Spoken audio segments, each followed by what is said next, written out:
And now for tonight's forum. Good evening. I'm Anitra Steele, the chair of the Forums Committee. Welcome to our forum for Missouri's United States House of Representatives District 6. This forum is sponsored by the League of Women Voters of Kansas City, Jackson, Clay, and Platte counties. The forum will be recorded and it will be available on the League's webpage, lwvkc.org, and on YouTube. The League of Women Voters is a trusted, grassroots, nonpartisan organization whose members do the hands-on work to safeguard democracy. While we neither endorse candidates or oppose candidates or political parties, we are directly involved in sharing the important issues. Our mission is to empower voters and to defend our democracy. We envision a democracy where every citizen has the knowledge, the right, the desire, and the confidence to participate. Our membership is open to everyone. I'd like for you to know the other League members volunteering with me. Stephanie Revels is our timekeeper, and our Zoom is monitored by Kim Van Maren. The public has sent in the questions via the League's website, lwvkc.org. Tonight, we welcome our moderator, Charlie Keegan, KSHB News political reporter. Welcome, Charlie. Take her away. Thank you so much, Anitra. I'm delighted to be here and moderate you for this forum of Missouri's 6th District candidates. The incumbent in the 6th District, Sam Graves, is retiring, so this is an open seat. Each U.S. representative is elected to a 2-year term, serving the people of a specific congressional district. Representatives introduce bills and resolutions. They offer amendments, serve on committees. The House has several powers assigned exclusively to it, including the power to initiate revenue bills, impeach federal officials, and elect the president in case of an electoral college tie. So tonight we'll hear from the candidates running for Missouri's 6th congressional district, representing that northern part of Missouri. These forums usually last about 120 minutes, 2 hours. I'm going to ask all the candidates the same questions. Again, these questions came from our website where voters were able to submit them. The order of candidate responses has been determined on a random rotation. I'm going to give each candidate 1 minute to respond to each question and 2 minutes for a closing statement. All of the candidates running for this seat have been invited, and we welcome the candidates that are with us here tonight. So candidates, I ask that you please answer the question that I ask you. Stick to the topic at hand. There's no rebuttals. This really isn't much of a debate, more as a forum where you'll just each kind of give your positions. But if you feel like there's something you need to go back to, you'll have that opportunity in your 2-minute closing remarks at the very end. The first question is just about you, and then the next questions are all about specific topics. So, Nathaniel Schultz, you're going to be the first person to answer this question. And the first question is, please introduce yourself and tell us what qualifies you to be a 6th District representative in Congress. Nathaniel Schultz.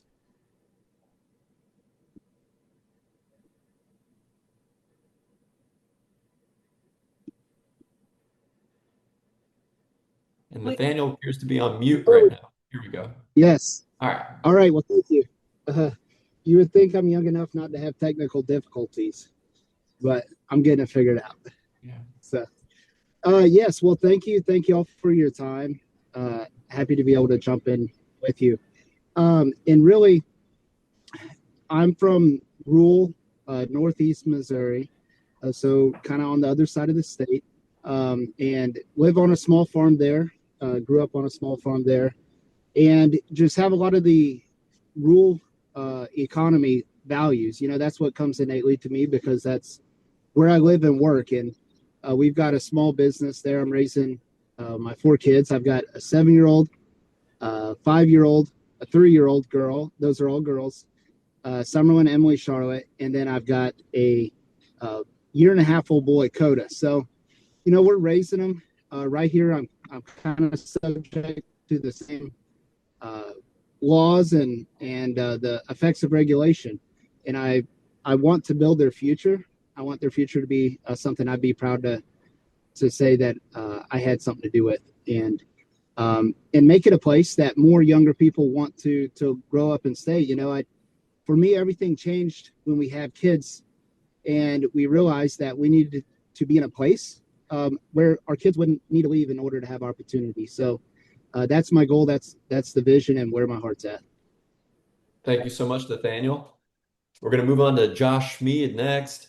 Please tell us about yourself and what qualifies you for this seat in Congress. Fantastic. Yes. First of all, I just wanted to say thank you to the League of Women Voters for putting this event on. I really appreciate the chance to have, especially in this case, bipartisan participation. I think that's very important. So yes, my name is Josh Schmid. I'm 36 years old. I'm an architect and a father of four. My kids are right there with yours, Nathaniel. My oldest is 8, and my youngest is just about to turn 3. So four very good reasons to be concerned about the future. So my architecture career I've spent in Kansas City, primarily working on sports architecture projects. I've worked on NFL stadiums, NBA arenas, billion-dollar master plans. So very large-scale developments takes creative problem solving, which is something I think we desperately need right now. But as I've been, getting into this, my values for this campaign and who I am are really based on what I call my 3 Fs: family, freedom, and future. And family, as you can imagine, is very important. That's also our sense of community in North Missouri. People are really concerned about our freedoms, whether they're constitutional, economic mobility, being able to raise a family. And then I think the future is the most important part of this campaign. We don't hear enough from politicians that talk 10, 20, 30 years out. And I want to be a part of helping to bring America into the 21st century. Thank you so much. Our next candidate is Jim Ingram. Please introduce yourself and tell us what qualifies you for this seat. Sure. Upon graduating college, I got married. My wife and I, we've been married ever since. We have 2 daughters, both married, 5 grandkids. The other thing I did upon graduating college, I went active duty in the Army. And upon leaving the Army, I went in the private sector for the rest of my career. And I've been involved in a business startup. Our current business is in Liberty, Missouri, Clay County. Started in 1998. And we're still blowing and going. And the reason I can run for Congress is my daughter is kind of taking over the day-to-day operation of the business, which frees me up to run for Congress. So I'm the only veteran running. I'm the only one with over 40 plus years experience in the private sector. And I've walked a mile in your shoe, and I've been around the block once or twice. And I can go to Washington, D.C. and represent you because I've been there and done that. And that's about it. Great. Thank you so much, sir. Next up, we're going to hear from Scott Pondelik. Please tell us about yourself and what qualifies you for this seat. Hello. Thank you for having me. And Jim, just to let you know, I'm also an Army veteran. How are So you? yeah. So I joined when I was 18 in 2003. I ended up doing 8.5 years in the military, in the Army, where I was EOD, explosive ordnance disposal, had 3 combat deployments to Iraq. After I got out of the service, I ended up joining up with a bunch of other veterans, and we started an event for veterans to get services that are out there in the community already and input it to where they could all come into one location. And we ended up turning that into a nonprofit where I was the CEO and the chairman of the board. And then about 10 years ago, I moved to the Kansas City area, and I became, I joined the service animal group where I got my own service animal as a disabled veteran. And then I ended up using that and becoming a trainer myself, and I became a lead trainer with them, and I trained service animals with them for about 5 years. But I really got to say, like, the problem I keep running into is that I keep going out and I see a lot of people have the same issues that I do, and the same issues keep coming up over and over again, where it's cost of living, healthcare, job equality, and just all these issues just keep coming up, and it's time we get somebody in to actually take care of these issues. Thank you. Thank you. And lastly, now here on the first question, we'll have Matt Levine explain a little bit about yourself and why you're qualified for this position. Thank you, Charlie. So yeah, my name is Matt Levine. I'm 37 years old, and I am a transportation security officer at MCI Airport here in Kansas City. And on my off days, I'm a substitute teacher for the Park Hill School District. Um, so for over a decade, I've spent my life serving the public face to face, whether it be in the classroom or now at the airport, standing on the front lines of safety. And I've stood in classrooms helping shape the next generation. My career has been built on public service, and that is what Congress is meant to be about. As a teacher in the Park Hill School District, I've worked directly with students with special needs. I've worked with parents, and I've worked with other educators to help prepare the next generation for success. In my current role as a lead transportation security officer at MCI, I help protect our communities and our country every single day.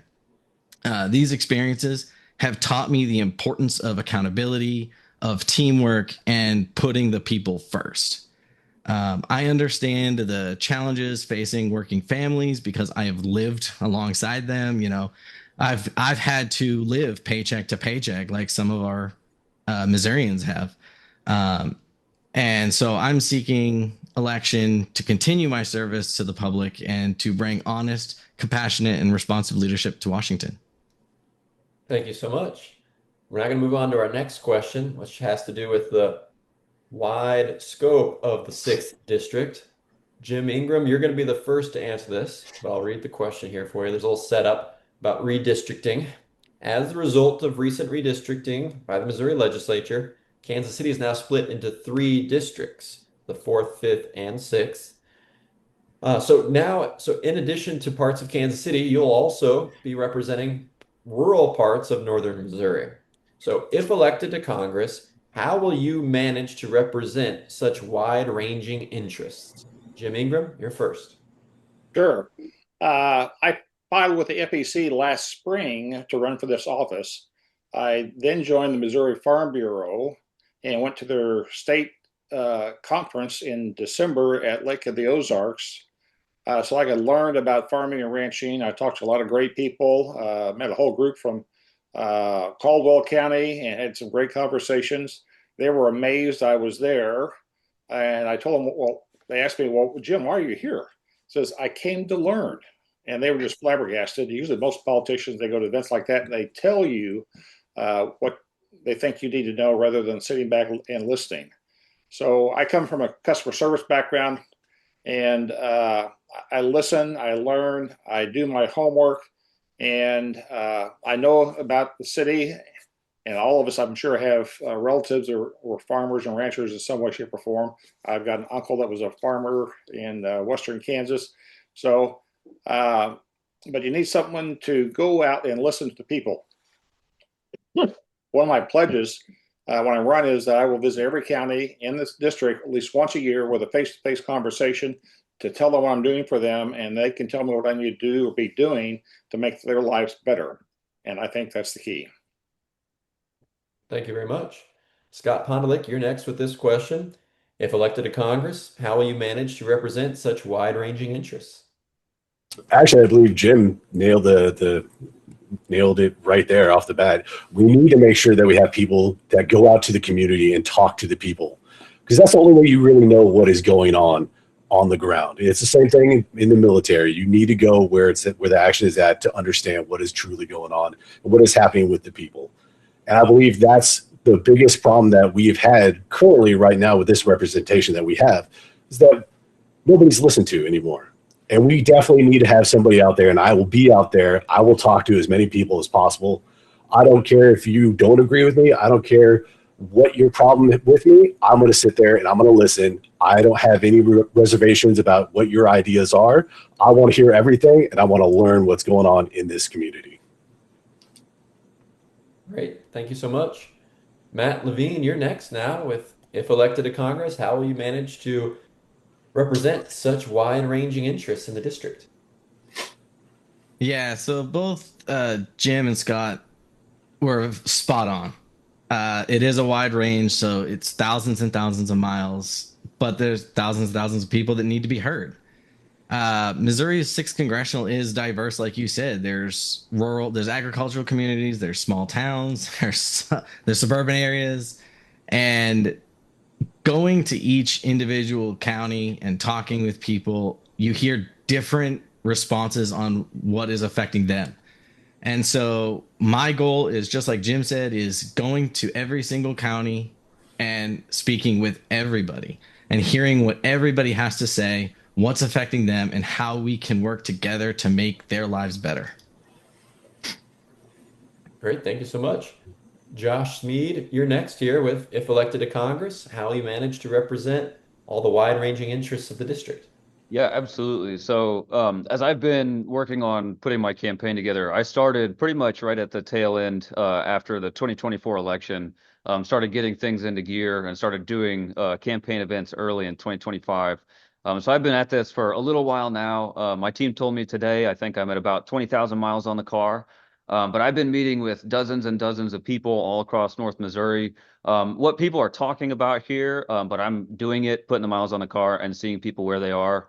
For example, I'll be up in Caldwell County here soon, Maryville next week, and Bethany on Saturday. So I'm traveling around quite a bit. I guess as a Democrat, a very proud Democrat, I don't necessarily subscribe to the notion that, one political party favors the cities and another favors the rural areas. I'm finding through all my travels and speaking with people where they are in their communities that we do share a lot of the same concerns. People are worried about access to healthcare, the fact that it's more dangerous today than it was 40 years ago to have a baby in North Missouri. People are very concerned about policies coming out of Congress that empower the working class, like affordable housing and support for our schools. And you don't find that unless you're out there speaking with people. So I've seen the hospitals that are closed down, the blight in our small towns, and being present in these rural communities is really the cornerstone of my campaign, and that's absolutely what I'll continue should I become elected, especially with monthly town halls. Great, thank you so much. And lastly, on this question, Nathaniel Schultz, if elected to Congress, how will you manage to represent wide-ranging interests in the 6th Congressional District? And you're on mute, Nathaniel. There we go. All right.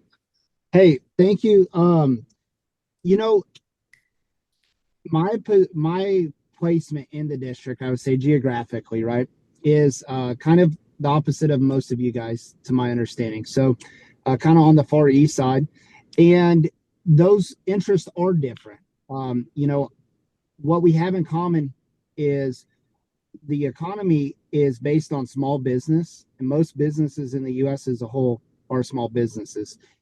We can overemphasize the farmers in proportion to the small businesses and also the people that support that. So it really is about supporting staff, if you will. I've put well over 30,000 miles on in the past 2 months, literally full time. I'm sitting in an Amish farm right now. I just had dinner with. So thank you for letting me jump in from my phone like this. But it's literally sitting down and having dinner with people. This gentleman runs a cattle operation and builds houses, and it's understanding. His business is directly affected by the rural economy. How are fuel prices slowing down? Literally every aspect of our economy, right? So it's not something that I'm trying to learn. It's something I understand. I have a business that directly covers the whole eastern part of this district. Great. Thank you. Time's up. All right, our next question has to do with foreign affairs, foreign policy, kind of more specifically with Israel. And Josh Smead, you're going to be the first to answer this one. Josh, you're actually the first to answer the next two questions. It's random, I swear, but just put you on that hot seat. So here's the question, a little setup, and then the question. The American Israel Public Affairs Committee, known as AIPAC, supports a strong relationship between the U.S. and Israel. So the question is, have you received any support from AIPAC? And what is your position on the war between Israel and Gaza and Hezbollah? Josh Smead. Yeah, fantastic question. So, first of all, no, I don't have any APAC money, and I won't accept any. In fact, I'm staying away from corporate PACs and a lot of that whole dark money that we see in politics, which I think is one of the biggest issues that our country is facing.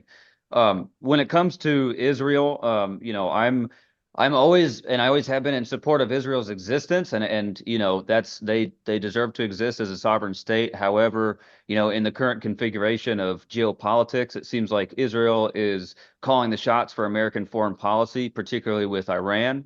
The issue I'm seeing is that we are being drug into foreign entanglements, which I don't see clear goals. I don't see a clear resolution for, while at the same time, Israel has flattened Gaza and is invading southern Lebanon. So what concerns me is that I think that there's an awful lot of conflict in the Middle East, and we've kind of had this blank check of support of giving weaponry to Israel, which is allowing and fueling a lot of this warfare. But frankly, I think that Israel could maybe focus a bit on sort of a Marshall Plan type concept for Gaza and trying to rebuild. Because frankly, there's so much destruction that we've seen, the flattening of the entire area and what they're doing in southern Lebanon. I think it gets to a certain point from a humanitarian perspective. And also, what do we want America's involvement to be in foreign conflict, where we need to say enough is enough, call it what it is. It's a genocide in Gaza, and I think that Israel needs new leadership due to that. Thank you. Matt Levine, we're going to come to you next on whether you've received any support from AIPAC and what is your position on the war between Israel and Gaza and Hezbollah?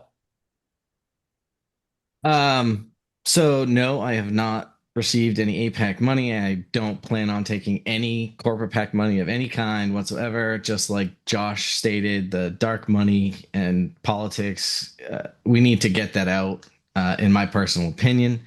As for the war, again, just like Josh said, I do believe, Israel should have a sovereign state. But I don't believe that the United States and Israel should be in cohorts on creating wars like they did with Iran and stuff like that.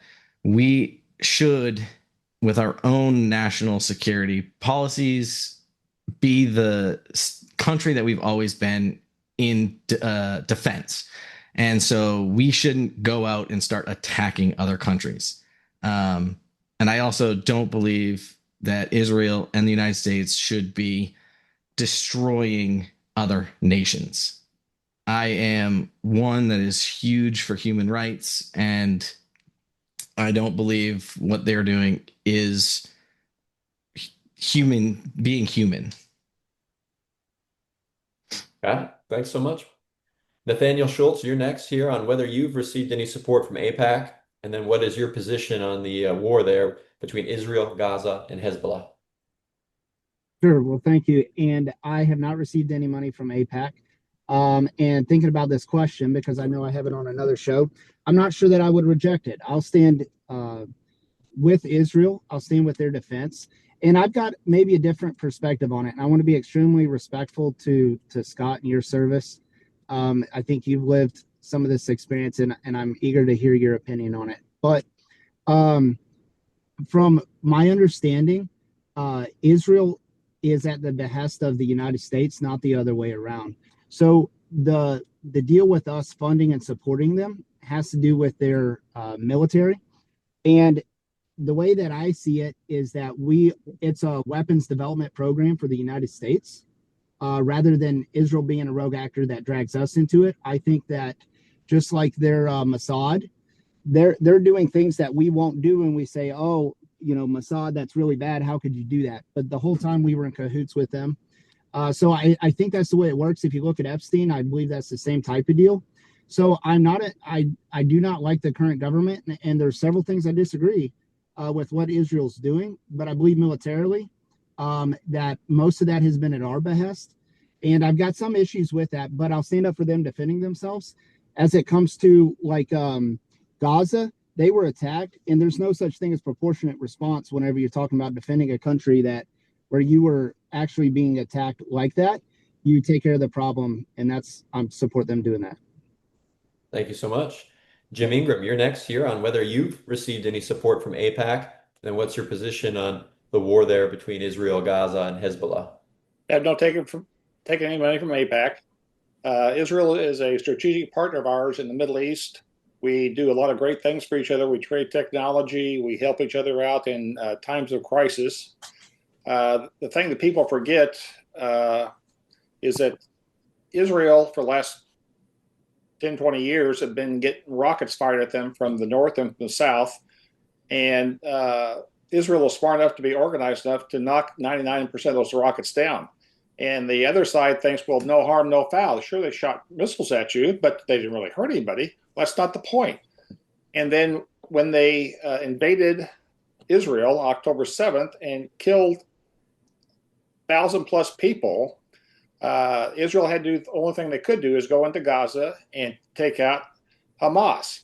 And as we know, their strategy is they use civilian shields in their battle, and that's why so many civilians are being killed. That's their game plan. They want the world media and everyone else to feel sorry for the civilians when that is their strategy from the get-go. So I wholeheartedly support Israel and everything they're doing. They're defending themselves to make sure they can live to fight another day. And they're helping us out in Iran and other places. And they're just really smart partners. The pager thing in Lebanon was just fantastic and very smart and very targeted. Thank you, sir. Scott Pondelik, we'll come to you next on whether you've received any money from AIPAC, and then what's your position there on the war in Israel and Gaza? I have never received any money from AIPAC, nor will I. I will try to make this as nice as possible. Israel's campaign is clearly a genocidal. They're trying to clean out everybody. I think as a country, we need to cut ties with them for the most part. The only exception I would have for weapons would be for their Iron Dome defense. But they are a partner and they are an ally in there. But we need to take this administration and we need to do what we should have done years ago. Charge them with the war crimes that are already being in place and hold them accountable for their actions. Got it. Thanks so much. Our next question has to do with Social Security. And Josh, I told you you're first again on this one. So there's some predictions that say Social Security funds will begin running out in the year 2032. So as a member of Congress, what changes would you support to maintain this service for the elderly and disabled, assuming you want to maintain it? Yeah, Josh yes, Smead, you're next. absolutely. And I do want to maintain it. And I think it's worth mentioning, that the future component for my campaign, when I'm speaking with young people in particular, Social Security is something that we just figure we're not going to be receiving. We're paying into this system, which I think is a good thing. But with the lack of financial health for its current status, it doesn't look like it's going to last for, when we get to retirement age. I think that the easiest solution, which is really, I think, the simplest in a lot of ways, is raising the cap on taxable income for Social Security. Right now, that cap is in the $180,000-ish range. Any income you have above that is not taxed and part of that Social Security pot. I think that needs to change, and that's sort of a general across the board philosophy I have, which is bubble up economics rather than trickle down. I think that the wealthy need to be paying their fair share, and this is part of that. And a lot of people depend on Social Security, especially in rural areas. They're on fixed income, aging in place, and they're depending on this program. So I think that we're going to have to make some hard decisions, but I think raising that income cap is probably, in my opinion, the best way to go. Thank you. Jim Ingram, we're coming to you next on what changes you'd like to see to maintain Social Security for the elderly and disabled. Sure. First, the problem is that within a year of starting Social Security, the money goes into the general fund. There is no trust account where it's being held separately. And Congress has been spending excess funds since its inception in the late 30s. So in essence, Congress owes Social Security hundreds of billions of dollars, if not trillions of dollars, of money it's taken from the Social Security fund and spent other places. And so it's not going running out of money. It's running out enough money to stay. The incomes and outgoes are the same. If the outflow is higher, then Congress needs to kick in for the billions and if not trillions of dollars they borrowed from the Social Security Administration since its founding in the 1930s. So it's a misnomer to say it's running out of money. The money has been borrowed from Congress since day one, and they need to put the money back into it and treat it properly. And I think everything will be fine. It's a great program, needs to be supported, but Congress is they're the ones that have been stealing from it for all this time. Thank you, sir.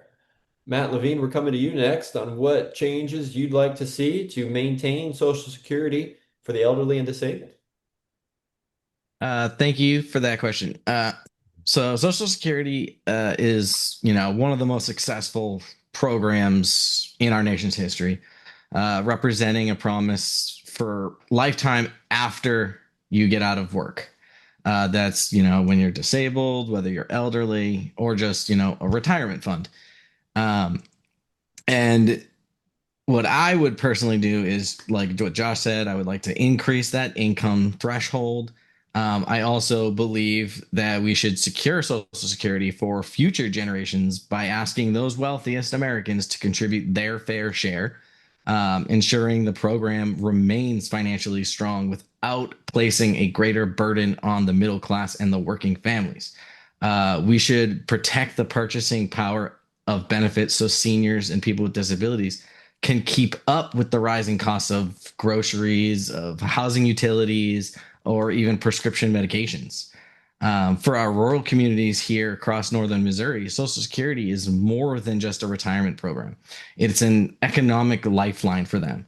Many seniors depend on those earned benefits to remain independent, and many families caring for loved ones with disabilities rely on them every month.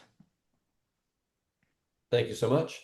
Nathaniel Schultz, you're next here on what changes you'd like to see to help maintain Social Security into the future.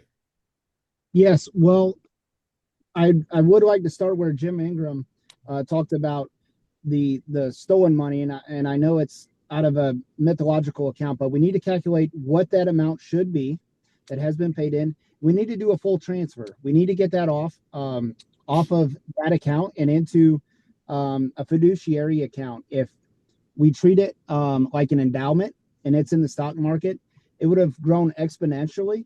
And that's what we need to be doing for future generations. So I think we benchmark it where it's at, and we look at a different program for the future, and we pay into some type of a growth market.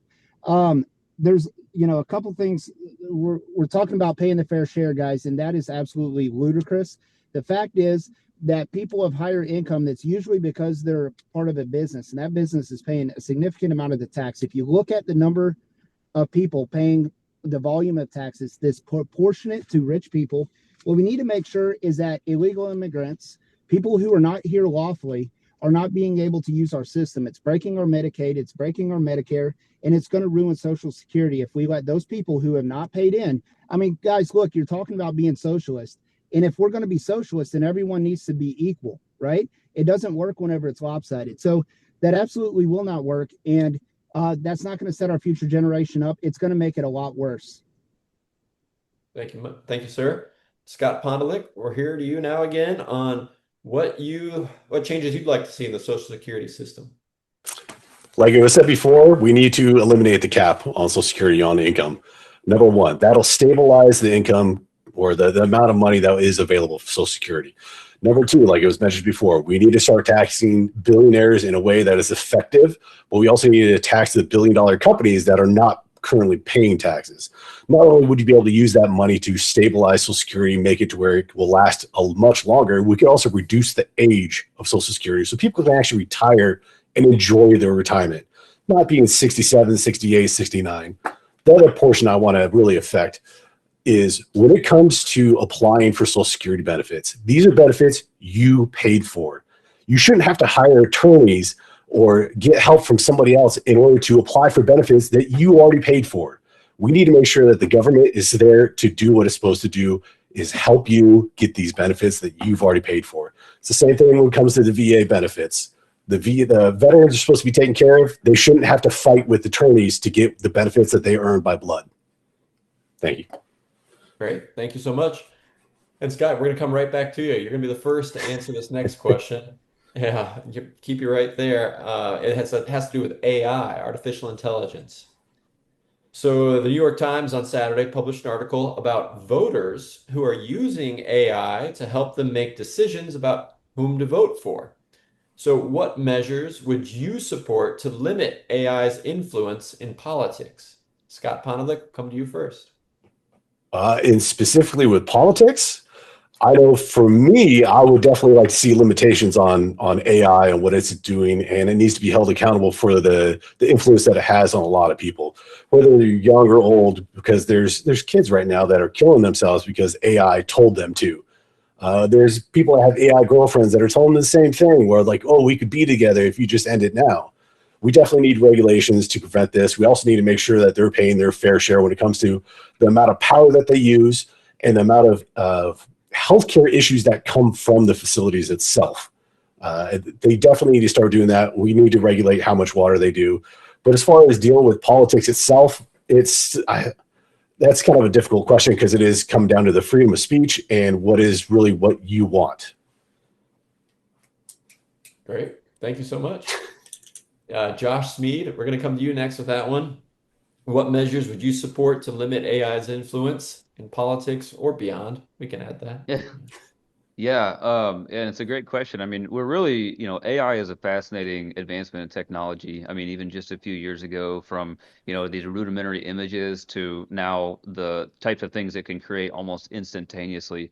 I mean, it's growing exponentially. I think that we need some protections, looking at specifically young people or people who can be influenced by these tools. And that sort of goes to larger data and identity protections I think that we need, that we don't really have in this country. But what I get concerned about the most, I think, when it comes to AI right now and politics is the money that you see in that's being spent by these technology companies to buy politicians, and then you see these data centers popping up all over. And I don't think that's a coincidence. If you look at Donald Trump's inauguration, just a little over a year ago, the entire place was filled with the tech bros, the billionaires. That's where this money is coming from. I think that it sort of points to the larger issue of money in politics. But as far as these data centers and what's popping up, especially in our rural communities, I think that we have a lot of these big tech companies that have a whole lot of money, and they're using it to buy politicians and influence construction projects that we don't know what the negative impacts can be to water, to the grid, these sorts of things. But I definitely think that we need to have some protections for people, especially at the local level, when they're up against multi-billion-dollar developments in a town that might have less than 1,000 people. Thank you. Nathaniel Schultz, we're going to come to you next on what measures you'd support to limit AI's influence in politics and beyond. Yeah. Yeah. Well, I definitely agree with some accountability. I think self accountability is huge. That goes to the user as well, but it's obvious that there's an influence that it has whenever it comes to some of these things, especially to minors.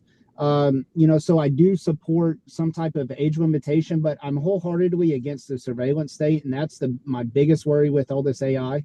As like Josh was saying about these AI data centers, it really is. I believe that they're building them at in order to be able to do mass surveillance and do it real time with AI. And digging into that, it's not that they've gotten national politicians to let them do it. It's that our federal government subsidizing and sometimes directly financing the building of these things. That's horrendous, especially whenever it's affecting the rates of taxpayers who are beholden to a monopoly energy source, right? And it's that way because we need it for the grid, but then the consumers are paying for it, both in their tax dollars and in their energy bill. And then we're using things like eminent domain. There's so many atrocities happening here. But the future of it's what I'm worried about the most. If that goes through and we end up having surveillance state and what a government power might be able to do. Think of COVID again, and they're, showing up at your door because you let your kids play outside kind of deal. Yeah, thank you. Jim Ingram, we're coming to you next on what measures you could support to limit AI's influence in politics and life.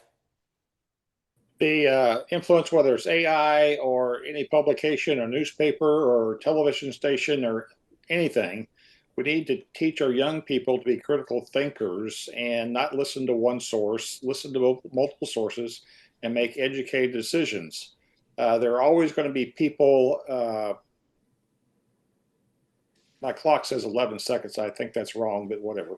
Oh, now it's a minute and 11 yeah, I'm seconds. sorry. Yeah. So we need to educate young people in critical thinking, and that is not going on. And we got a lot of sheep following the masses, and that does not help anybody out. We've stopped thinking in this country. We all make decisions based on emotion rather than logic, and we need to fix that in our society.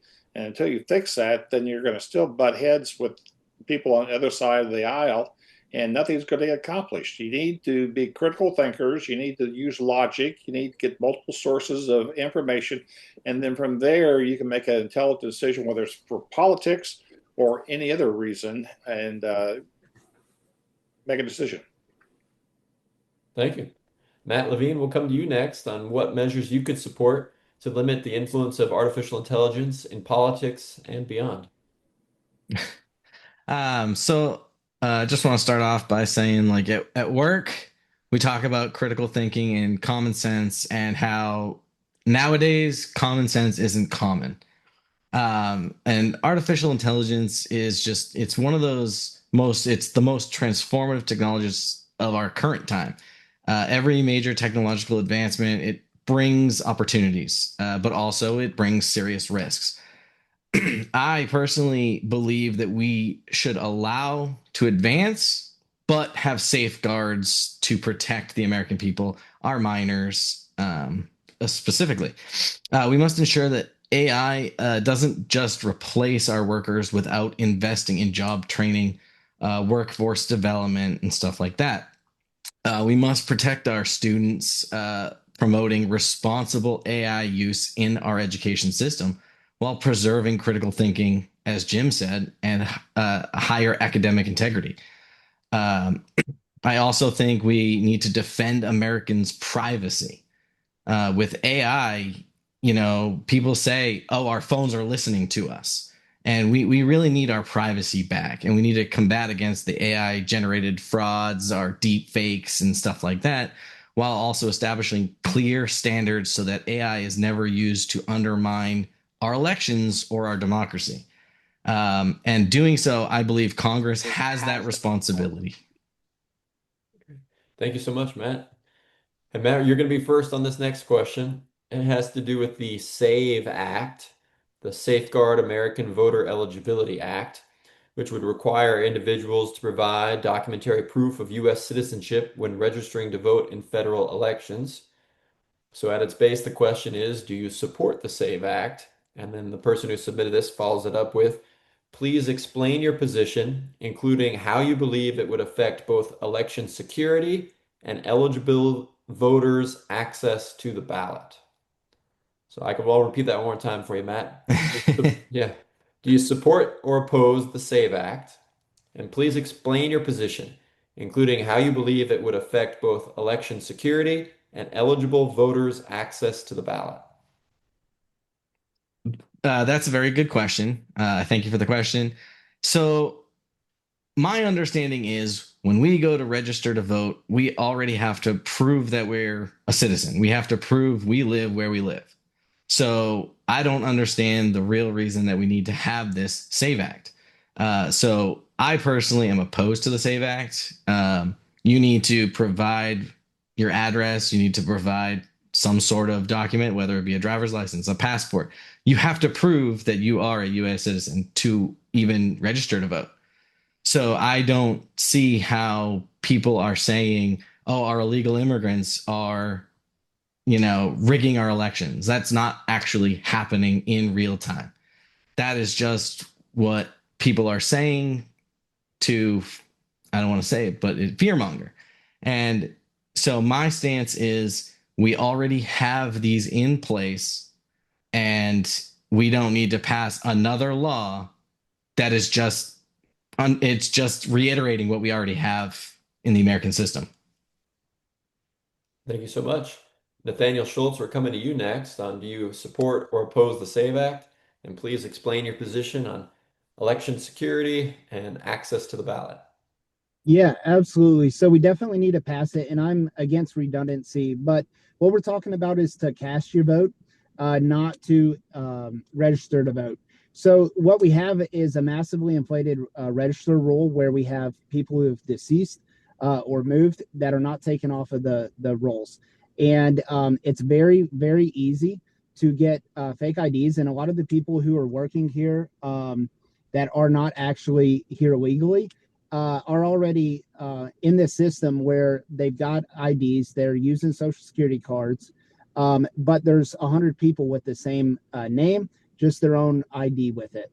And so what that would do whenever you went, as far as it pertains to election security, whenever you went to vote and your information actually had to match the information that was submitted when you registered to vote. That's kind of the difference in it. And we absolutely need to do that because, if we're going to cash a check or anything else, we have to show that we're the one to whom that check belongs. This is a duty that's core to the American way of life. It's taking part in our elections, and it's a really, really important thing. And I think this would go a long way into building faith back into our politicians. And we show that, hey, we're not playing a system here. We're actually wanting your voice, and we're going to take the direction that it leads. Thank you so much. Scott Pondelik, we're coming to you next here on whether you support the SAVE Act, and please explain your position as it relates to election security and access to the ballot. Right now, it is already illegal to vote if you are not a U.S. citizen. So I do not support the SAVE Act. It's literally just there to disenfranchise voters from voting, making it more difficult for people to register. And honestly, in my opinion, I think once you turn 18, you should automatically be registered as a voter. But as far as election security, we've had one of the most secure elections year after year. And it's been proven time and time again that we've done a great job of it. Now, how that stays, we'll see in the future. But overall, the elections administrations in every single county has done pretty much a damn good job, and there's really nothing that needs to be changed. Great, thank you so much. Josh Smead, we're coming to you now with whether you support or oppose the SAVE Act and in terms of how it would affect election security and access to the ballot. Yeah, absolutely. So I absolutely oppose the SAVE Act. I think it is a good idea to reemphasize, as been discussed, that this is redundant. This is a problem in search of a solution. 30 years ago in the 1990s, it was put in the U.S. code that it is illegal for undocumented people to vote in federal elections under, I should add, a Democratic president, Bill Clinton. This is a problem in search of a solution that the Republican majority, the MAGA Republicans under Donald Trump, are pursuing because they want to disenfranchise, in my opinion, the 70 million or so people who changed their name when they got married and would then have to go through finding the paper trail of exactly how that name change changed legally over the years. It's a poll tax. It's redundant. It's unnecessary. And what worries me too with bills like the SAVE Act, which bring no benefit to North Missouri. We already have very secure elections here. And how do I know that? If they had cases to prosecute, the legal avenue to do so already exists and they would be doing it. But what worries me is these guys who are running, the Sam Graves 2.0, who are running to replace Sam Graves for North Missouri, are going to be listening to exactly what Donald Trump and the White House tells them to do. And if Donald Trump says, go vote for the SAVE Act, even if this is not going to help North Missouri, they're going to do it because they're going to fall in line. And that's what concerns me. It's unnecessary. And I think that it ultimately damages our electoral process by trying to give some sort of hesitation to people that really shouldn't exist. Thank you. Jim Ingram, you'll wrap us up here on the SAVE Act. Do you support or oppose it? And please explain your position in terms of election security and access to the ballot. Sure. I think the SAVE Act is great, primarily because it will standardize election rules across the country. I agree here in northern Missouri, we don't have a problem, but there are other states that do. We need to, as an example, in primaries, you can have nonpartisan elections where people don't have to identify themselves as being Republican or Democrat or independent. And you have, like for school boards or mayors, you have no idea who you're voting for. That's not right. Also, places like they have jungle primaries in California. The governor's race last month, they had 61 people on the ballot for governor in California. They were all on one ballot, and the two top vote getters get to go to the general election and have a runoff. For the mayor's office, the top two, same thing, but this time the top two were Democrats. So you don't give the voters a choice between a Democrat and a Republican. It's just the two top vote getters. And typically, a compliment to the Democrats, you guys are more organized, you spend more money on elections we do. So like in California, typically the top two vote getters in California are Democrats. So the people have no choice between a Republican and a Democrat, just two Democrats to choose from, which is not right. And it needs to be standardized across the country for those places where they do play games with the election ballot, because it goes on. And I'll stop there. All right. Thank you, sir. Our next question has to do with immigration policy. I mean, Josh Smead, you're first again, man. I feel like you're popping up first on the random generator. But I'll set it up with a statement and then get into the question here. U.S. immigration policy has long been viewed as complex and difficult to navigate for those seeking legal immigration, asylum, or permanent residency. So what changes, if any, would you support to improve the immigration system while also maintaining border security and ensuring fair and timely processing? Josh Yeah, Smead, take it away. absolutely. Thank you. Immigration is, I think, one of the cornerstones of what has made our country great historically.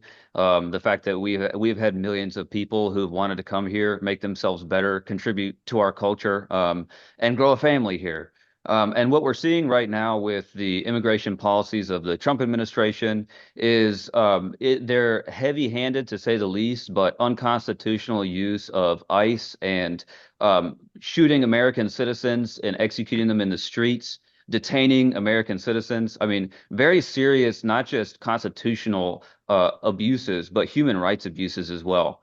And they've sort of taken the approach of that we saw under President Eisenhower back in the 1950s, where it's large scale mass deportation, which ultimately failed at that point too. Is tremendously expensive. And at the end of the day, they're trying to say that if the Constitution gets in the way of the policy goals of deporting millions of people, then so be it. But I don't agree with that. I think the Constitution is a rule of law. Search and seizure, habeas corpus, these are cornerstone bedrock rights that we have under our Constitution, and we need to focus on legal pathways to citizenship and also expanding judicial courts. There are millions of immigration cases, and only, I think the cap is at about 800 immigration judges nationally. We could be investing in the actual judicial process so that people can go through this legally instead of detaining them. And in some cases, I'm hearing too, not even letting people self-deport if they want to, because the private prisons where they're located make money, and so they're incentivized to keep them here. Thank you. I got to stop you there. Matt Levine, will come to you next on immigration policies. What changes, if any, would you support? Yeah, thank you. So I am a strong believer that for the American dream, people have always wanted to come here to live that dream because we were the country of freedom, right? And so America, it's always been strengthened by both the rule of law and the contributions of our immigrants that have come over seeking for a better life. We don't have to choose personally between securing our borders and treating people with dignity. We should do both. I support strengthening our border security by investing in modern technology, increasing the number of border patrol agents, not these ICE agents going around city to city, and our immigration judges, as Josh Mead pointed out. This improves the efficiency of our legal immigration system. It also improves the security of our border, which is essential of our federal government. At the same time, our immigration system it's truly outdated and overwhelmed. We need some sort of reform that reduces the backlogs, that creates an orderly and lawful process. And unlike what Josh Smee just said, working at the airport, I see thousands of people that are self-deporting. I see thousands of ICE agents coming, bringing deportees in and doing it the correct way. Thank you. Jim Ingram, you're next here on what, if any, changes you'd like to see in the immigration policy. Well, I'm happy to see that Trump has been enforcing the laws and doing, I think, the right thing. Uh, my wife is a legal immigrant. She came over with her folks when she was 3 years old and immigrated from Germany legally, as well as her uncle and other people from Germany, all done legally, and they've assimilated into our society and been a major contributor to our society. And that's the way it's supposed to work. The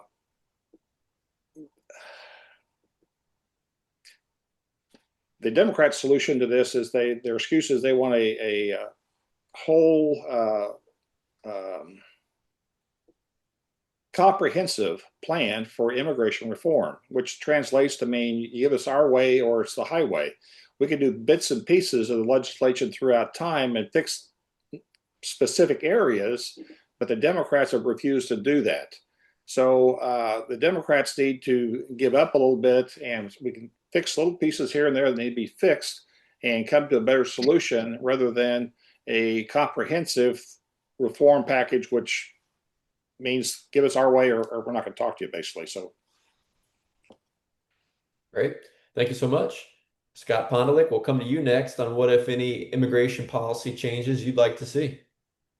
I 100% believe that we do need border protection, and we need to ensure that those people are taken care of and they have enough resources to handle the amount of people that come in and out of this country every single day. But the policies that are going right now with this administration and how they are literally going after people and attacking them needs to stop. We need to make sure that people that, if they're here illegally and they're violent, cool, deport them, take care of them. Those should be the priority. But what they've been going after is people on minor offenses that are here illegally. Instead of helping them get into their court systems and get into the ability to where they can become citizens, they want to deport them, hold them in jail, hold them in these private prisons as long as possible, as was discussed before. But right now, the way that things are going, they are taking advantage of a lot of people and violating rights of multiple people, including shooting and killing people that are unnecessarily being harmed. And we need to hold those people that are doing those, the ICE officers and Border Patrol that are conducting these acts, we need to hold them accountable. So that's it. Great. Thank you. Nathaniel Schultz, then you're last on this question. What, if any, changes do you support to immigration policy? Yeah. Well, let me first say that I support our police officers, but I oppose police brutality at every level. We need to hold them accountable, but we shouldn't act like ICE is going out and executing people in the streets. That's a whole mischaracterization of what ICE is doing. Now, I am very much in line with the Constitution, our right to privacy, secure in our persons, right? This search and seizure. And so I do see where the enforcement can get into those lines, right? Like you had for any other warrant, you've got to have proof, reasonable evidence that there's a crime being committed. Now, if you're in this country illegal, you overstayed your visa, or you were allowed in here, then that's crime. But we need reasonable evidence. That way, we don't violate the rights. Now, let me be clear: the rights we're talking about with this are not rights that pertain to immigrants, right? That are not here legally. We have a constitutional and a judicial system that serves the citizens of our country. It doesn't serve foreign actors. Okay. Now, we should not violate human rights. We should not be harming people or treating them inhumanely. So I'm in agreement on that. But we do need to only bring people here who are bettering our society. We need to be proud of who we are, and they need to assimilate. So there's a mix of options here. But in all cases, we need to make sure that the taxpayer is not on the hook for taking care of people who are not here legally. Thank you. Our next question has to do with kind of healthcare and health research. And Matt Levine, you're going to answer this one first. It starts off with a recent opinion piece in the Washington Post suggested that the National Institutes of Health should be abolished and research replaced with support from private foundations. So the question is, what is your position on federal support for scientific research? Matt Levine. Yeah, so I agree that we should be funding for scientific research as it pertains to healthcare. So what just passed recently, is the one big beautiful bill, and its focus was cutting SNAP assistance programs, but most importantly, it was cutting our healthcare system. It was cutting our Medicare, our Medicaid, and millions of people were getting their insurance premiums increased. And America is not that type of country where we should have a healthcare system that we can't even afford. Our citizens should be able to afford life-saving care. We shouldn't be worried about whether we have to pay for a prescription drug or pay for our mortgage. And so if we can have the research done, then we should be able to afford giving, healthcare to our citizens. Thank you so much. Scott Pondelik will come to you next on your position for federal support for scientific research versus privatization. I 100% support our public funds being used to support our health administrations and research when it comes to new devices, new medical treatments, new ways to treat as well. We need to make sure that all of those are taken care of. That's the only way we're going to solve a lot of the issues that we have medically. There is tons of new problems that we keep coming across, but we need to make sure that we take care of our people. We need to make sure to pass Medicaid for all, and we need to make sure that there's funding for that. And we can give the ability to our public infrastructure right now to take care of the people that are already on there. We definitely need to make sure our universities have the funding as well to continue their research and make sure that their studies are continuing to go on. And we need to make sure that that data and those devices that they make are open to the public. That's one of the things I really want to see. If we're paying for the research, we're paying for all the things that go along with it, the American people should be benefiting in a large portion to that research. That's really what I say. Got it. Jim Ingram will come to you next here on your position for federal funding being used for scientific research.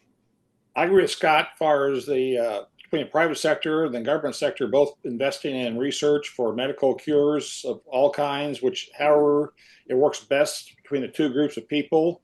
I think it's money well spent, and we should continue that so that we can continue to take care of our health needs going in the future. And I basically agree with Scott. There you go. That's easy. Thank you, sir. Nathaniel Schultz, you're next here on your thoughts for federal support for scientific research. Yeah, I do support federal dollars going to scientific research. By nature, and I just want to say this, healthcare is not a right. Anytime that you have to coerce someone else in order to get the thing, it's not a right. Roads, for example, are not a right. Now, we've given up some of our rights to live in a society where we have roads. So I just like having an honest conversation and not using the wrong language because it's something that we pay into. Medicaid's something that we pay into, and that's why I say if you're not here legally, then you're not actually paying into the system. You shouldn't be benefiting from it, right? With roads, we have sales taxes, so we could say, okay, well, they're paying the fuel tax. They probably are paying into the system. Healthcare, that's one of the big things that will really help us get back where we need to be with healthcare if it's properly funded. And how do we do that?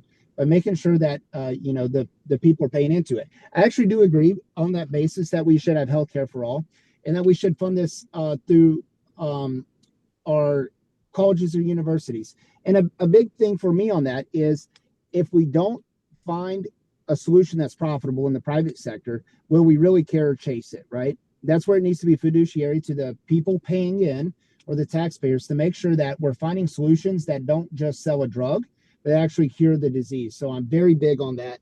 And most of all, because the industry is so heavy regulated, we could pull some of those regulations back, make sure it's on there as it pertains to protections, but not protect the big pharmaceutical companies or healthcare companies that are actually getting rich on our dime. Thank you. Josh Smead, we'll come to you next on your thoughts for federal support for scientific research versus privatization.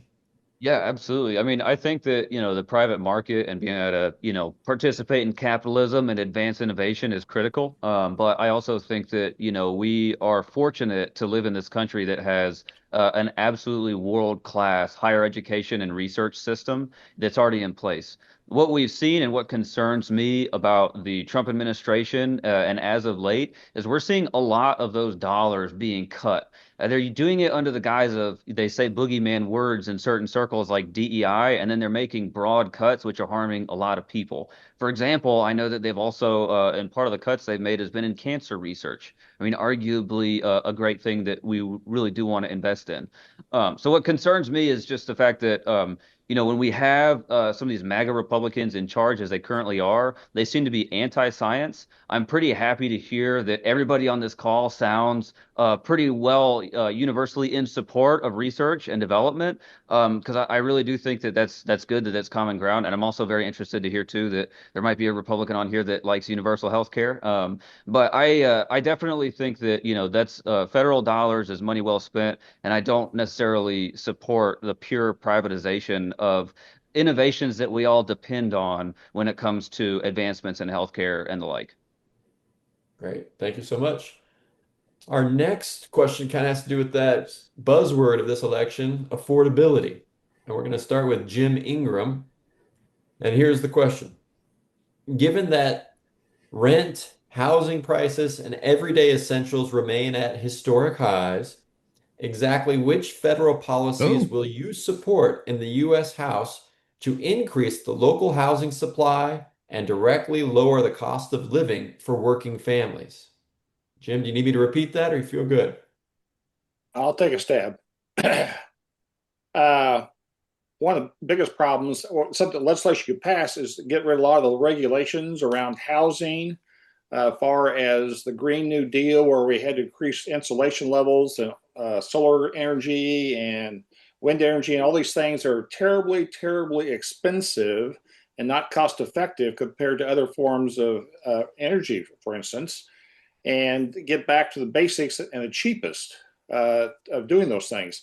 When you inflate the prices through these bad technologies, it drives costs up for everybody. And during the Biden administration, there were trillions of dollars spent on green energy, driving everything up. And we need to stop doing that. The housing, we have a lot of illegal immigrants in here in this country, in those housing units, making them unavailable for Americans. And if they're transported out of the country, then that would free those up for Americans. Great. Thank you so much. Nathaniel Schultz, you're next with this question. Which federal policies would you support in the U.S. House to increase the local housing supply and directly lower the cost of living for working families? Sure. Well, I don't believe that we need more regulation as a general rule, right? I think regulation usually increases the cost. This is one of those areas where we have tax incentives, and this applies to a lot of different things. And so I'm going to mention housing initially here, is that we have tax incentives that are meant for individuals. And you can use incentives, tax decreases in order to help incentivize something. What we've done, though, is we've allowed that to be applied to corporations. So there has been legislation recently where we sought to limit corporations on what they can do. And this is everything from farms, which turns into, the cost of groceries and all the way up, is that we've allowed corporations to come in. You don't even have to be a resident of the state in order to take advantage of these taxes. So corporations, instead of, and it's a lie to say that they're not paying taxes. The FICA is huge on these companies, okay? But in order to defer their profit taxes, they're putting it in real estate, into houses, and they're able to defer that sometimes indefinitely. And then we're bidding against them, and they don't have the same incentive. They're not on a salary, the corporation, right? It's not a person, it's a business that is deferring taxes. So even if they pay 10% higher than we have to for housing, they're still getting a savings on their tax, and then they're able to use it as a long-term asset. We need to cut that out, make those incentives about the people who need them, make it about owner-operators of farms, and make it about residents. Great. Thank you. Josh Smead, you're next here on which federal policies you'd support to increase the local housing supply and decrease the cost of living. Yeah, absolutely. So I'll start with housing, which is definitely an area that I have a lot of passion about with my building background. I hear a lot of these, like, the red tape, and people talk about the Green New Deal, which doesn't exist, by the way. And they use those as boogeyman words, which in reality are pushing for policies on the other side of the aisle that are consolidating things into the energy and gas sector, refusing to diversify our electrical grid. The Trump administration has paid multi-billion-dollar payouts to companies to not build offshore wind turbine installations. So we're literally spending money to do nothing while we have policies going on from the White House that are being backed up by the current Congress that are incredibly inflationary. Example A would be Iran. We don't have a check on the executive in Congress because they're refusing to act. And we have a president who's instigating wars that are driving up the cost of literally everything. Farmers know this better than anybody right now, too, with inputs being so high on things like fertilizer. And we just got through planting season recently. But also, these tariffs, the tariff policy from this White House has been incredibly damaging as far as inflationary pressures on this country. And we need, in my opinion, Congress to take back some of that tariff power, which is a tax. Congress needs to take that back. And we've already seen the Supreme Court slap down the Trump administration once for what was the largest illegal collection of tax revenue in the form of his first round of tariffs of all time. So that would be a great place, in my opinion, to start. Thank you. Matt Levine, we're coming to you next with what federal policies you'd support in the U.S. House to increase local housing supply and decrease the cost of living. Thank you. So I'd just like to start off by saying affordability isn't just an economic issue. It's an issue that touches every one of us in the United States and here specifically in northern Missouri. Too many hardworking people are doing everything right, yet we still can't pay for certain things. Like we have a hard time paying our electric bill. We have a hard time going out and buying groceries. I was talking to somebody that, had to take a week off of their prescriptions because they couldn't afford it. And then there's some people that I talk with at work that can't even buy their own home because they can't afford it. That isn't because they aren't working hard enough. It's because Washington isn't working hard enough for us. So personally, if I'm elected, I will fight to lower everyday costs by increasing the competition, standing up for corporations that manipulate the prices, and investing in American energy so families have reliable, affordable power. We need an all of the above energy strategy that keeps costs down while strengthening our energy. Housing should be within reach of working families like myself, for teachers that are on a very low salary, or even first responders and young people just starting out in their careers. And I'll support expanding the supply of affordable housing, encouraging new construction in rural communities, and helping first home buyers achieve the dream of home ownership. Thank you so much. Scott Pondelik, we'll come to you now with what policies you'd support in the U.S. House to increase local housing supply and lower the cost of living for families in the 6th District. The first thing I would do is restrict the amount of houses corporations could own. There was a bill going through the House right now to limit it to 250. For me, I think the limit should be 5. That'll open up a vast amount of housing available for people. We also need to make sure that we do a solar tax credit because, just like it was said before, we need to start investing and diversifying our energy grid and how we collect energy and how we use energy. Number 2, I think we need to have a program for first-time home buyers and disadvantaged people to where they have an ability to get a lower rate.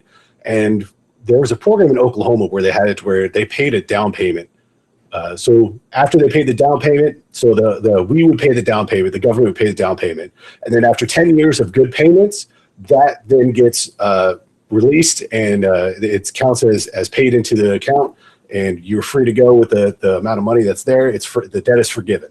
I think it's a great way to initially start a lot of the people that can't afford to get homes right now. But we also need to work on raising the minimum wage and going after these employers, these large employers that are making people to where they can't work full-time jobs. They're limiting to the amount of hours to where they do not have to provide benefits. And that in turns gets more people to have two jobs that don't get any sort of benefits, and they get paid as little as possible, as little as the company can pay them. And we need to fix that. Great. Thank you so much. Guys, our next question is about campaign finance reform. And Josh, once again, you're first on my list here. So I'm sorry to pick on you. All right, so here's the setup and question. Many voters are concerned about the influence of money in politics, including the role of dark money and large political donations. So, what reforms, if any, would you support to increase transparency and strengthen public confidence that elected officials are accountable to voters rather than major donors? Josh Smead. Yes, Charlie, great question. Campaign finance and the dark money, the humongous amounts of money that we see in our political system is one of its biggest flaws. On the Republican side, for Sam Graves, who's been representing North Missouri for 25 years, he has millions of dollars that roll in from out-of-state PACs, corporate PACs, every special interest you can imagine under the sun. And you really become then, I think, a creature of that system where it's you become dependent on the large-scale donors and they keep you in power, and you become increasingly disconnected from your constituency. My campaign and my entire approach has been based on the grassroots. All of my contributions are coming from people I speak to here in the state, and we're growing quite well considering that's the case, and we don't take this large-scale corporate PAC money. I think for solutions, long-term solutions, we need to look at constitutional amendments that'll help overturn Citizens United that clearly states that money is not free speech and that corporations are not people. I don't think that if I put $1 into the election, I don't think that Elon Musk has 300 million more free speech points than I do, because that's what he spent on the last cycle. And frankly, I think that the dark money that we see is it's going to be an issue long term until we can find some of these large scale solutions. Another possible solution too at the state level, states give corporations their legal identity. So there's another solution potentially there where state by state they could try and manage what contributions corporations could make to politics. But obviously, at the federal level, I'd be looking at constitutional amendments. Gotcha. Jim Ingram, you're next now on what campaign finance reforms you'd support, if any. That's a tough question. I do believe the contributions are like free speech. It's a way to express yourself. The problem is that you got these PACs that spend all this money on candidates, and there's really no accountability because they're not tied to the candidate. And I think the recent Supreme Court ruling has diminished that a little bit so that the party PACs can talk directly to the people who are running. But we need to have some sort of accountability with the PACs as far as identifying maybe who their donors are and how much and whatever else, just like I file a FEC report every quarter, tell them who donated to my campaign. And I do that, and it's a matter of public record, I believe, or at least someone has it and can have access to it. But for the PACs, that is not the case. And I'm not sure how you crack that nut, particularly with the First Amendment issue. And unless you pass legislation saying they got to publish who the donors are, that's about the only thing I can figure as a to solve the problem in the short term. Great, thanks so much. Scott Pondelik, you're next here with your thoughts on campaign finance reform. Yes, thank you. So we need to get rid of Citizens United. That's the number one thing we need to focus on. If it does become an amendment possibility, we'll deal with that as it is. But number one right now, Congress needs to pass a way to get rid of Citizens United. We also need to make sure, like what Jim was just talking about, we need to make sure that PACs and super PACs, they show where they get their contributions from and who they get the contributions, the amount from. We need to have transparency in our elections. We need to know who's funding this, and we need to make sure that people have a voice no matter how much money they have. I believe we should also be limiting the amount of funds that people can have for their candidacy. So that way we don't. I have a problem with seeing an ad every 20 seconds on TV. And it's the same ad over and over and over and over and over again. I don't think we need to have that. I think people should have a chance to go out there and find out what they want to do, find out who they want to vote for, and leave it as that. I don't think we need to have millions upon millions of dollars spent on TV ads just to annoy people to get them to recognize their name.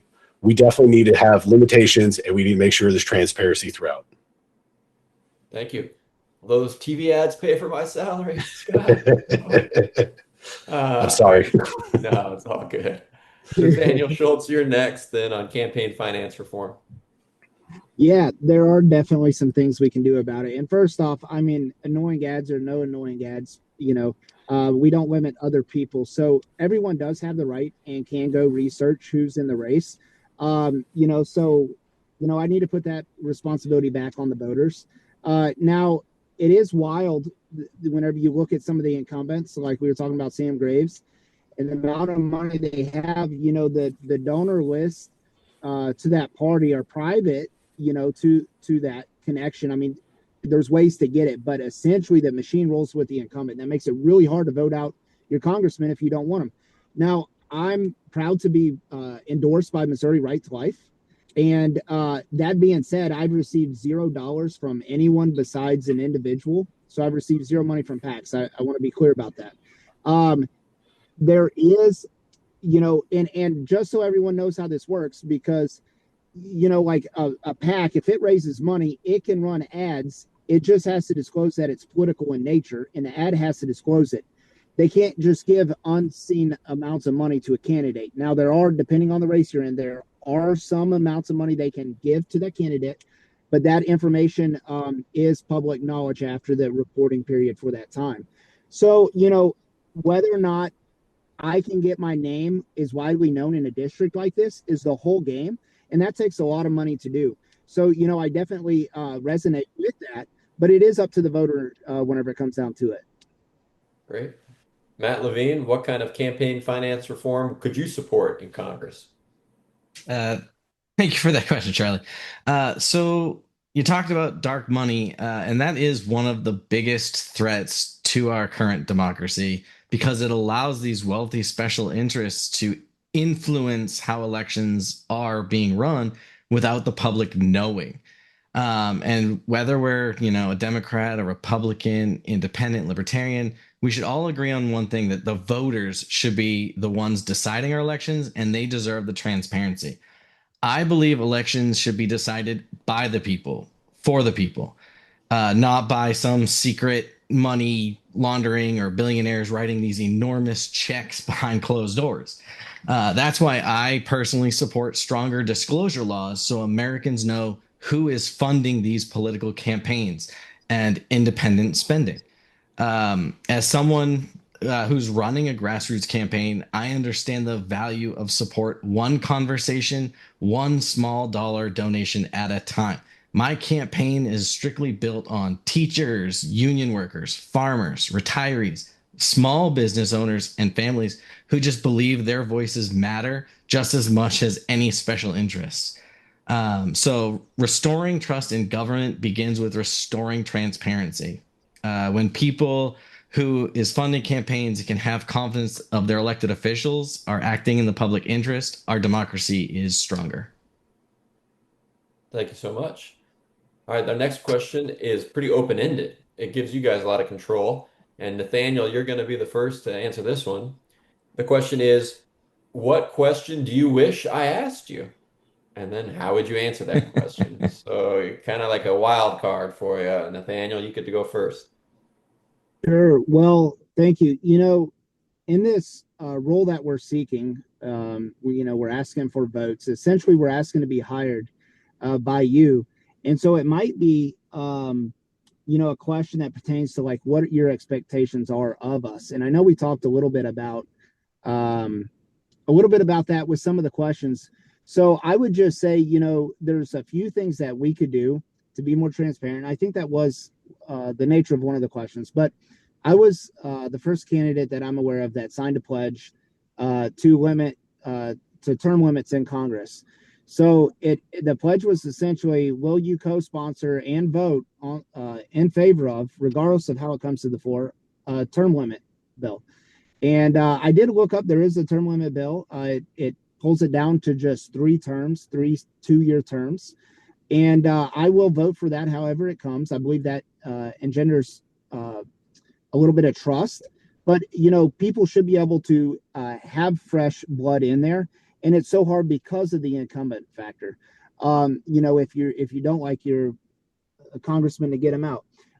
So I will do that. Another thing I'll do is I'll have a calendar, a public calendar. You can see who I'm meeting with. If I'm meeting with a lobby, and I do believe that I should be able to meet with the lobby, because if I'm regulating an industry like a hospital group, they should be able to talk to me about it. But you are hiring me, and you should know who I'm meeting with, what I'm doing on your dime. And so that's definitely something I'll do as well. Great. Thank you. Matt Levine, you're next with this one. What question do you wish I asked you? Well, that's a tough one. You asked a lot of good questions tonight. But I'm gonna follow on what Nathaniel said, and I also signed the U.S. term limits pledge. I do feel that we have some Congress members that have been in Congress for too long, and they are no longer servicing the public. They're no longer representing who they should be. And so if that ever was to come to the floor, I would, I'd vote yes to term limits. I also, signed another pledge from when I did a town hall. It's called the Village Pledge. And this one is strictly grassroots. And it is basically stating that the village, which is the American citizens, are the ones that we represent. And it says that, Washington has, forgotten who they work for. And then I'd also say that I wish you'd asked us maybe, like a backstory, what certain thing has really fueled our campaign or fueled our run, why we wanted to run. And my answer would be it's rooted in my family as my great late grandfather who served in the Army. Matt, you'll get 2 minutes for closing remarks next, so you can tell us more about your grandfather and his service. Scott Pondelik, though, we're going to go to you next with what question you wish I had asked you. I have 2 things that I wish you asked. Number one, about the Supreme Court and dealing with the Supreme Court and issues that are going on right now. I think we have some extreme issues that are going on, especially with the amount of gifts that they are receiving from people that have action in front of the court. We also I think we should have talked about Congress and being able to buy and trade stocks and cryptos that they have an influence on. I think we, number one, need to ban that. We need to ban it in both the House, the Senate. We need to ban the White House, Department of Defense from buying stocks as well. And I think we need to have an overall transparency when it comes to those efforts. So then we don't have people coming in there and getting, if you come in with a net worth of 30,000 and you leave a couple of years later with like 30, 40 million, there's definitely some issues going on, and you're not there to represent the people. You're there for your interest and to pad your check account. Let's be real. That's what it's about. And then we need to focus on the people and transparency and showing that the people that we are there to work for them and not for our own interests. Thank you. Josh Smead, you're next on the question you wish I asked. Awesome. So, yeah, I think that a great question that could be discussed and asked would be, about, whether or not we plan on holding town halls, in any way more frequently than our current representative does. Sam Graves has not had a town hall in over 10 years. Pretty much everybody I talk to don't even know what he looks like. And a model that I've been looking at, from 50 years ago was Jerry Litton, who is a very prominent Democrat, our Democratic congressman in the 6th District in the 1970s. And famously, he held monthly dialogue with Litton town halls, where he would bring in major figures from Washington. He had Jimmy Carter on at one point, and he would bring them here and have a conversation here in the 6th District with the people. And it allowed people to ask questions directly to their representative. And we're really missing that right now. And frankly, it's hard to believe from, thinking about the time of Nixon to the time of now. The presidency, and the fact that we don't have the ability to ask our congressmen about it, the presidency right now is incredibly corrupt. The president of the United States made $2 billion on what, like a $400,000 salary last year. They made Jimmy Carter sell his peanut farm in order to get into the presidency. So if we had a representative that was giving regular town halls and we had major issues like the most corrupt president in the history of our country, we would have that ability for people to ask these questions directly. And I think that direct representation is what's missing right now in North Missouri. Thank you. Jim Ingram, what question do you wish I asked you?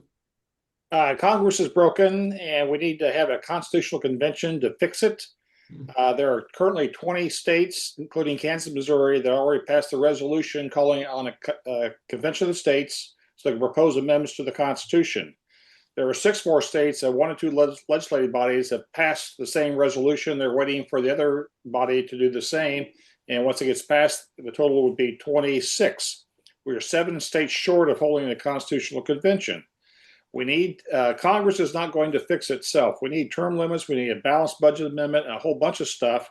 And Congress is not going to fix it themselves. They need fire from down below. The states, they recognize that Congress won't fix themselves. So we need to have a constitutional convention and bring some of these issues up, pass proposed amendments, and then that still has to go out to states. 3/4 of them have to approve it. Right.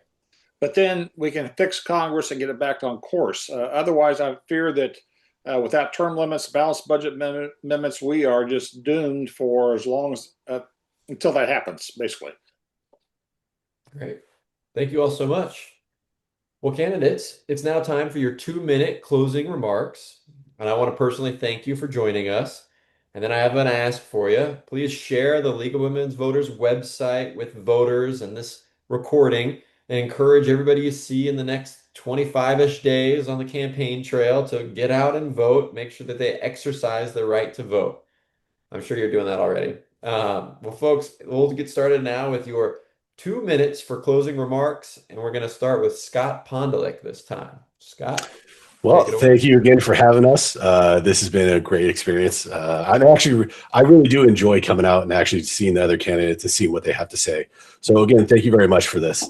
I will be telling everybody I know about this, and I will be sharing on my social media as well. But really, I want to talk about my history and what I've done in the past and my leadership skills that I've shown repeatedly taking care of the people. I've done a lot of stuff when it comes to this, but really what it comes down to is serving. I have served in the military. I've served honorably, and I believe that service never really left. I continue to do that, volunteering and community organizing and running a nonprofit. And really, it's about the people, and it's about giving people opportunities to make a difference in their lives on their own. Sometimes they need assistance doing that, and I think that's what the government should be assisting with right there, is making it to where people have an opportunity to improve their lives. And that's really what it comes down to, being a representative. You're supposed to be out there helping the people, representing the people, and making sure that they are taken care of. That is the essential part of being a representative, is the people, nothing else. And that's what we have to make sure to continue to do and represent. So please, thank you. Great. Thank you so much. Nathaniel Schultz, with the sun setting over your shoulder, we'll give you 2 minutes for closing remarks.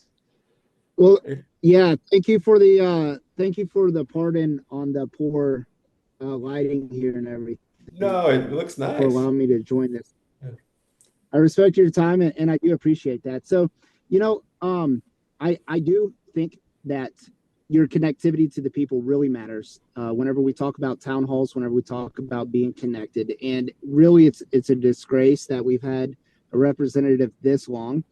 So I know Josh isn't referring to me with the 2.0 Sam Graves. What we have are 2 candidates that are not here, not giving you time and not allowing you to answer or ask them questions directly. And there's a reason for that. One of them is passed down straight from Sam Graves. The other one has worked with him and is already a politician. Okay. And, no disregard to the age. I am 35, and I didn't mention that earlier. We'll be 36 by the election. But we've got a 30-year-old on the Republican ticket who doesn't answer questions, and for good reason, okay? I think that we need to, and I'll quote Donald Trump from his 2015 run, we need to send people to Washington who understand business, who understand how to earn money, not just collect a donation. And I'm happy that everyone on this call here, I can tell y'all work for a living. You know what it's like to deal with a customer directly face to face and be able to give an answer for what you're doing. And that's where I spend my time in my everyday life. I own a couple small businesses here. And, I've been able to, thankfully, I didn't go to college right outside of high school, but I did and was able to go to a program through Harvard for finance in and back in a 4-year program. So, learning is always up there for me. But to represent the people well, to do it in a format and in a fashion that's respectful to your time and your entrustment, and to be connected. So on everything I give out is my phone number. I'm the only candidate to do that. I'll answer your phone call, or I'll call you back if I'm not able to answer right then. It's on my website and everywhere else, and I appreciate the time. Thank you. Thank you. Matt Levine, you now have 2 minutes to give us your closing remarks and pick up on that backstory, if you so choose. I want to say thank you to the League of Women Voters for hosting this. I want to thank you, Charlie, for being the moderator. And I just want to piggyback a little bit on what Nathaniel just said. Is you're right. We have 2 candidates that are on the ballot that aren't going to show up because they don't want to answer questions, because all they're going to do is probably follow what Donald Trump says rather than work for the people, like Nathaniel and Jim Ingram are here doing. And so the questions that you have asked us today aren't just abstract policy debates that we've been doing. This is real life. This is our life as Missourians. And this is what our families here are dealing with every single day. And so I did want to continue with what I said earlier, with one of the most important reasons that I am running has to do with my late grandpa Al. And he served for the U.S. in World War II. He loaded the bombs on the planes, and he was one that would watch those planes fly off and return back with fewer and fewer people. And whenever I would ask him, his time in the service, he wouldn't ever give me an answer because it was just too hard. He would just, every once in a while he would smile that, just hide something deeper, that history that he didn't want to share. And when I finally did get any answer out of him, it was that he was fighting for a country that he believed in. He was fighting for what America used to be about and the freedoms that we were given. And that the sacrifice that he gave didn't just happen so that today our voices could be silenced for political convenience. So his voice, his strength is what is making me push forward and fight every single day for the people. Thank you. Jim Ingram, we're going to give you 2 minutes next for your closing remarks. Sure. Nathaniel's correct. Business and small business particularly drive the American economy and our livelihoods for everybody. And I've had a lot of experience in that regard, and I've had hardships and regulatory wise and financial wise, and I've been there with everybody else. I've walked a mile in your shoes. I've been around the block once or twice, and I can go to DC and I represent you correctly. As part of my presentation, I tell people I have one goal, which I mentioned earlier. I want to visit every county in the district at least once a year, look you in the eye, face to face, and tell you what I'm doing for you in DC, and you tell me what I need to do or not do for you in DC to make your life better and easier. I also promise not to vote for any tax increases on you or your business, and not to spend more than 4 terms in Congress. Very simple things that Nathaniel said. He also signed the term limit pledge. So I've been running on it. It's on my website from the get-go. I asked the people that you are taking the time to see this broadcast, able to compare the candidates to make an intelligent decision, Please tell your friends and neighbors about the podcast for this presentation and tell them who you think could best represent you in Congress and help your candidates out financially if you can. All my contributors have also been individuals, no corporations, no PACs. So it's a tough but educational road to hoe when you're running for office. And we've been there, and I think that takes care of it. Thank you. Thank you, sir. Appreciate you. Josh Smead, we'll give you the last word here on your 2 minutes for closing remarks. Fantastic. I appreciate that. I want to say thank you to the League of Women Voters for putting this event on. I've been really appreciating the having bipartisan participation. But really, at the end of the day, it's important to point out that the people who aren't here on the Republican side are likely going to be the ones who are going to get through August 4th. They're the ones who are part of the machine money. And that's a clear distinction between my campaign and what you see at a more grassroots level. I've traveled about 20,000 miles now across North Missouri. As a father of four, I try and bring my kids along with me if we can. It's always my favorite events when there's a little playground nearby and the kids can play. But as I've been talking to people, people are just really concerned. They're concerned about access to health care, whether they're trying to have a baby or age in place. Specialist care can be over an hour away. And frankly, I think that's just unacceptable in 2026 in America. People are also concerned that this administration and this Congress, which is controlled by these MAGA Republicans, is completely beholden to large corporations and special interests. I believe that we need policies that are empowering to the working class, like focusing on affordable housing, schools. And by the way, I know that a very small sliver of education funding for Missouri comes from the federal level, but I support a ban on any public money going to private religious schools. And frankly, quality of education is a deep concern for people all across North Missouri. And I think that Sam Graves would know that if he spent any time here. People are also deeply concerned about their constitutional rights. I've met people that have come out and voted Republican their entire lives, and they've said that they're upset that the First Amendment's being trampled because Donald Trump can't handle that Stephen Colbert was saying mean things about him on the air. So I think that we really need to focus on North Missouri, not these DC level politics. And if you vote for me, you're voting for the families, the freedom, and the future of North Missouri. Thank you all so much. I appreciate all of you participating and answering the questions and sharing your experiences with us. It's now time for me to turn things back over to Anitra from the League of Women Voters. I don't think you got Scott's 2 minutes. Yes, I was Scott? first. Sorry. He was first, yeah. Well, we won't give him an extra 2 minutes. Thank you, candidates, for responding to our invitation and being here tonight. Do share the video with the folks that you talk to. Thank you, audience, for your interest in the August 4th election. A recording of the forum will be available on the League's website, lwvkc.org. Please take a minute to share our forums via your Facebook, Nextdoor, and other social media channels. And remember, for voting and candidate information, visit lwvkc.org and vote411.org. Thank you and good night. And thank you, Charlie. Yes, thank you. Thank you, Charlie, again.